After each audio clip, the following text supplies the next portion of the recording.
Olá, meus pupilos queridos! Nessa aula eu vou dar seguimento ao vídeo que eu fiz sobre principais sociólogos e eu já vou dar um spoiler, a gente vai falar sobre Karl Marx e Max Weber. Por quê? Porque eu quis ser polêmica, quis colocar esses dois, porque eles têm umas ideias um pouco diferentes, então, para vocês entenderem a diferença. Quis ser polêmica porque acho que eles não concordam muito. Então, vamos começar. Gostaram do meu look garota britânica média? Ou, sei lá, diretora da Matilda? Antes de começar a explicar a matéria, primeiro eu vou falar do Karl Marx.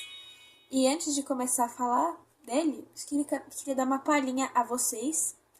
Não tô com meus microfones, vai ter que ser o perfume que a minha sogra deu. Você pode ser pobre de papel, papel rima, papel recido, de dinheiro desprovido, proletariado brasileiro, um cara bem sofrido. Gente, por que eu cantei essa música? Porque ela fala pobre de papel, papel recido, de dinheiro desprovido, proletariado. E esse vai ser um conceito que o Karl Marx vai usar. A gente tem que entender que o Karl Marx, ele estava num contexto de revolução industrial. Então vamos dar uma retomadinha no que foi a Revolução Industrial. A Revolução Industrial foi um processo que aconteceu no final do século XVIII, migrando para o século XIX. E basicamente, muito sucintamente, surgem tecnologias novas. E essas tecnologias promovem a industrialização. E com a industrialização, o mercado de trabalho muda. A forma como as pessoas produzem vai mudar. Porque agora a produção é mais rápida, é otimizada. Então, é produção para lucro. Não é mais uma produção de subsistência. Agora é uma produção para ganhar din-din, money, bufunfa. Então, as condições de trabalho vão mudar também e vão ser extremamente precárias. Então, assim, a gente tem várias dimensões de como ela é precarizada. As jornadas extensas, a falta de direitos, o caso de que eram muitas indústrias, equipamentos, tudo aquilo. Se você se acidentasse naquele processo, problema é seu. A empresa não ia te ajudar, você ia ficar ali todo lascado michuruco. Não ia ter uma indenização que fala, né? Crianças trabalhavam, mulheres trabalhavam em condições até piores que os homens. Então, assim, era todo esse rolê. E aí, o Karl Marx, ele vai começar a ter uma análise social sobre tudo isso. Agora que a gente já entendeu o contexto que o Karl Marx estava, por que ele fez todas as teorias dele e tudo mais, vamos falar quais são essas teorias. Então, o Karl Marx, ele vai desenvolver uma ideia que se chama materialismo histórico dialético. Materialismo se refere a material mesmo, a economia, a capital, a produção, a matéria mesmo. Histórico porque é de história, e dialética, a palavra dialética significa uma ideia, argumentar uma ideia, opor opiniões. Então, o que isso significa, afinal das contas? O materialismo histórico dialético vai ser a ideia do Karl Marx de que a história da humanidade foi pautada na luta de classes. Como assim? Desde muito tempo, desde que o mundo é mundo, sempre existiu uma classe dominadora e uma classe dominada, e eles tinham essas disputas. Então, a gente tem vários exemplos, como a questão da Revolução Francesa, enfim, vários segmentos históricos que vão moldar essa ideia dessa teoria. Então é isso, o materialismo histórico é essa disputa entre as classes sociais. Mas quem são essas classes sociais? O Karl Marx vai dividir entre burgueses e proletariados. Os burgueses vão ser aqueles que detêm os meios de produção, ou seja, tem dinheiro, né? E os proletariados vão ser a galera lascada, os trabalhadores, os que vendem sua força de trabalho. Então, ele afirma que a história da humanidade é pautada na luta entre burgueses e proletariados, ok? E dentro disso vão surgir diversos conceitos que o Karl Marx vai discorrer sobre. Primeiro, nós temos a alienação do trabalho. O trabalhador, o funcionário está ali trabalhando, porém, ele não tem ideia da dimensão do trabalho que ele está fazendo. Ele só faz parte de uma pequena parte de um organismo maior. Ele não tem essa noção. E por quê? Por que isso acontece? Porque quando a pessoa não tem noção total da produção, é mais fácil de realizar um domínio. Para Karl Marx, é isso. Essa alienação facilita a burguesia a perpetuar o seu domínio. E dentro disso a gente já entra na ideologia burguesa, que é o quê? Os burgueses se juntam para justamente perpetuar essa relação de dominadores e dominados, fazendo com que ainda haja uma massa de trabalhadores que vão seguir esse sistema de disputa de classes. Seguindo isso, tem um outro conceito do Marquinhos, que é a mais-valia. Ou seja, o que o trabalhador produz tem uma diferença do que o que ele ganha. Então, tem uma diferença entre o salário que ele vai receber e a quantidade que ele produz. Então, se você está numa indústria, você está lá, você produz, sei lá, 10 mil... Gente, eu sou ruim com noção de números. Para mim, o mar tem 30 litros. Então, eu vou dar exemplos aqui bem mirabolantes. Você produz na fábrica lá diariamente, o que você produziu equivale, sei lá, 10 mil reais. Só que o que você vai ganhar é o quê? 100 reais, que é muito menos que 10 mil. Então, assim, é essa mais-valia, essa discrepância entre produção e recebimento dessa produção. Show? Outro conceito que o Karl Marx traz é a fetichização da mercadoria. Fetichização é esse nome? Sim, de fetiche. Por quê? É basicamente um fenômeno em que vai haver uma valorização, uma hipervalorização, uma coisa assim, vai dar um charme, assim, um molho, um chururu para um produto que não tem, na verdade, todo esse valor, não é tudo isso, né? Prometem tudo e não entregam nada. E isso faz com que crie uma relação de dependência entre você vender sua força de trabalho e consumir, a partir dessa força de trabalho, esses produtos tão fetichizados. Ai, mas prof. Nalu, eu não entendi o que você quis dizer. Eu vou pôr um exemplo em prática. O Labubu. Gente, o Labubu é muito feio. Ele é horroroso. E ele é o quê? Ele é um urso de pelúcia. Muito simples, é um produto simples. Só que ele ganhou uma hiper mega super valorização. Ele era extremamente caro. Só que ele era só um bicho de pelúcia. Isso é um exemplo de fetichização. A gente pode pegar um monte de exemplos atuais. O Morango do Amor, que teve uma menina lá que comprou por 2 mil reais. O Bobbie Goods, que era caro, agora tá acessível. Então, assim, são várias coisas que a gente pode pensar no nosso dia a dia que tem a ver com isso. Então, às vezes, é uma coisa assim, um produto que as pessoas ficam inebriadas, mas se você refletir sobre, é apenas um produto comum. Então, essa é a fetichização do produto, é dar esse glamour para uma coisa que é comum, é normal, não precisa de ter todo esse valor. E aí, por fim, o Carlinhos Marcos, ele vai escrever uma obra bem emblemática e polêmica também, que você provavelmente deve conhecer, que é basicamente é como se ele tivesse feito um tweet militando sobre o capitalismo.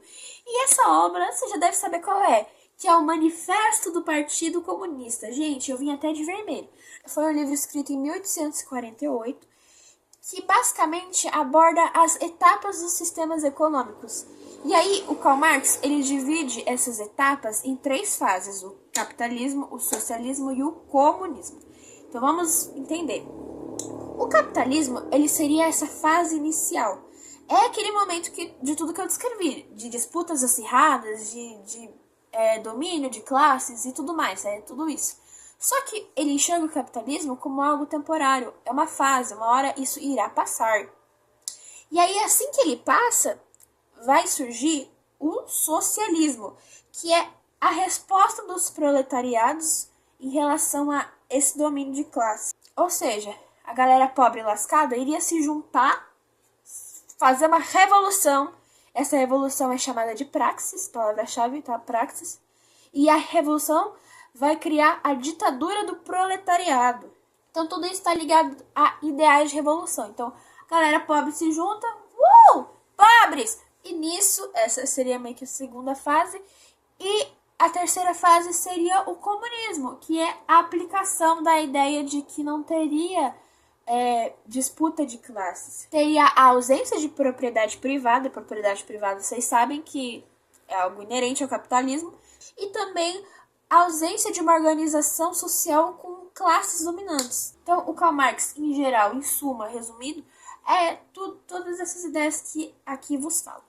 Então, vamos agora seguir para o Max Weber. O Max Weber vai ter ideias bem opostas ao Karl Marx, porque, primeiramente, ele é a favor do capitalismo. Então, o Max Weber, ele é um sociólogo e economista que vai analisar a formação do capitalismo. E nisso, ele desenvolve uma teoria que vai aproximar a origem do capitalismo à formação da religião protestante. Max Weber faz uma sociologia da teologia. E ele fala de protestantismo, mas principalmente focado no calvinismo. Na religião do calvinismo, o homem trabalhador é um homem de valor. O homem que trabalha, ele foge do ócio e do prazer. Então, ele é um vagabundo e ele também não fica ostentando. Basicamente é isso. O Max Weber escreve uma obra que se chama... Peraí que o título é longo. A Ética Protestante e o Espírito do Capitalismo. Esse livro foi baseado numa obra de Benjamin Franklin, que ele escreve um texto sobre, e que enxerga o capitalismo como o fruto ideal de uma sociedade e é uma espécie de racionalização do dinheiro e do trabalho. E a partir daquela ideia do protestantismo calvinista, de que o homem trabalhador é um homem que sai da vagabundagem, do ócio, que sai já de ostentar os luxos, se desenvolve uma ética seguindo o calvinismo, e essa ética ela vai refletir numa formação capitalista. O Max Weber fala também bastante sobre um conceito que se chama ações sociais. Para isso eu vou retomar um pouquinho sobre o Durkheim. O Durkheim falava sobre fatos sociais, só que eles vão ter diferenças nas suas ideias. O Durkheim fala que os fatos sociais, eles são coisas que acontecem na sociedade que impactam o indivíduo. Porém, o Weber vai ter uma ideia contrária. Ele acredita que o que o indivíduo realiza vai impactar na sociedade. E aí ele vai categorizar a ação social em quatro categorias. E aí a gente divide ela em dois lados: as irracionais e as racionais. As irracionais são as tradicionais e as afetivas. Como assim? A tradicional, ela vai seguir um princípio que ocorre há muito tempo, uma tradição. Só que não necessariamente isso está escrito ou é uma coisa institucional. É relacionado ao senso comum. Então, por exemplo, a ideia de que a sociedade é patriarcal e que, por exemplo, se você olha para a política, a maioria das pessoas que estão ali são homens, isso seria uma ação tradicional, porque por muito tempo os homens tiveram um domínio sobre a sociedade e isso se reflete até hoje. Mas não necessariamente isso precisa perpetuar para sempre. E a afetiva, ela tá ligada ao emocional. Então, são ações que você faz que você não pensa muito sobre. Por exemplo, uma pessoa que chega na família e dá benção para a avó. Às vezes a pessoa, ela não reflete de fato. Nossa, por que eu peço benção para minha avó? Às vezes ela não pensa sobre isso. Ela viu que talvez a mãe, os irmãos mais velhos, outras pessoas da família faziam o mesmo e acabou pegando por essa questão emocional. Então, essas vão ser consideradas ações irracionais para o Weber. E aí, ele também fala sobre ações racionais, que são os fins e os valores. Então, vamos ter ações que... as ações relacionadas aos fins, elas têm uma quê?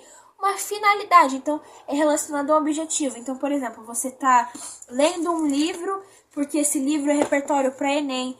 E aí, você tem um objetivo. Você moldou todo um plano, ler o livro para ganhar um repertório, para ir bem na redação do Enem, ganhar pontos e, de repente, entrar numa faculdade.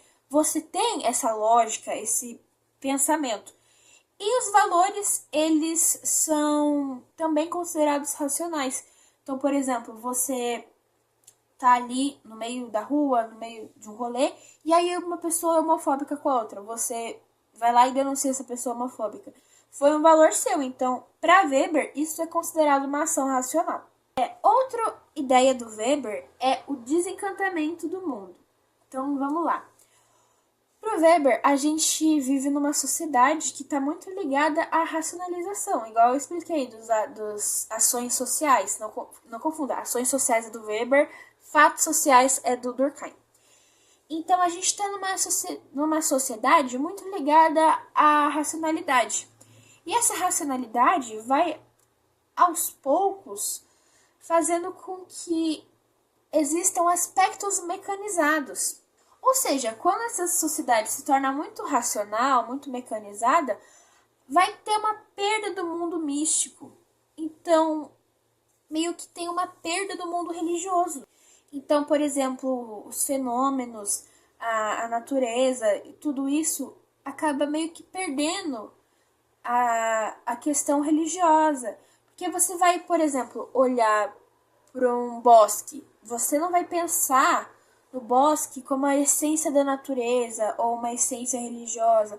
Você vai olhar para o bosque e vai pensar, ali deve ter morando animais que são úteis para produzir certo produto, as árvores elas são úteis para produzir madeira, e que consequentemente produz vários objetos como mesas, móveis, enfim. Então, essa perda desse encanto. A partir dessa perda desse encanto, também se perde o sentido da vida, porque as religiões, elas são formas de justificar por que a vida é assim, como é que surgiu, a origem, e aí também perde esse sentido. Então, o Max Weber fala do desencantamento do mundo também. Guarde esse conceito. Por fim, ele fala também da estratificação social, que é classificação de grupos, e ele fala sobre domínio também, formas de domínio, que são formas de liderança. Então, vamos ter 3 tipos de forma, que é a legal, a carismática e a tradicional. A legal vai estar A legal vai estar ligada a tudo aquilo que é institucional. Então, um estatuto, uma constituição, vai ser algo que foi escrito ali e foi colocado como uma instituição. Mas a gente não pode pensar só no país ou nas formas de governo. A gente também pode enxergar em exemplos mais cotidianos, como as orientações de uma escola, as orientações de uma empresa. Então, é a forma de domínio legal. Ou seja, tudo institucionalizado, não sei mais falar. A gente parte agora para a tradicional. A tradicional, ela tem esse domínio por perpetuar por muito tempo na sociedade. Então, por exemplo, vamos pensar, vou dar de exemplo de novo, a sociedade feudal, que no outro vídeo também dei esse exemplo. O feudalismo, ele tem esse domínio tradicional dos reis. Os reis eram escolhidos por Deus, eram considerados escolhidos por Deus. Então, não teve uma escolha ali do povo, foi o rei ali e isso é passado de geração em geração. Então, é uma ideia tradicional. E por fim, tem o domínio carismático, que vai ser uma influência através da simpatia. Então, a pessoa, ela é minha simpatia, ela é uma querida, uma diva charmosa, e aí ela vai exercer essa influência porque ela vai se colocar como um herói, como um líder, como alguém assim que vai conquistar a alegria do povo. Um exemplo disso, a gente pode pensar no Che Guevara, que ele foi considerado um herói nacional durante a Revolução Cubana. Então, ele teve todo esse apego, ele teve essa figura muito disseminada. Porque ele não necessariamente teve a questão institucional, a questão tradicional, mas ele ganhou um apoio popular. Então, é isso.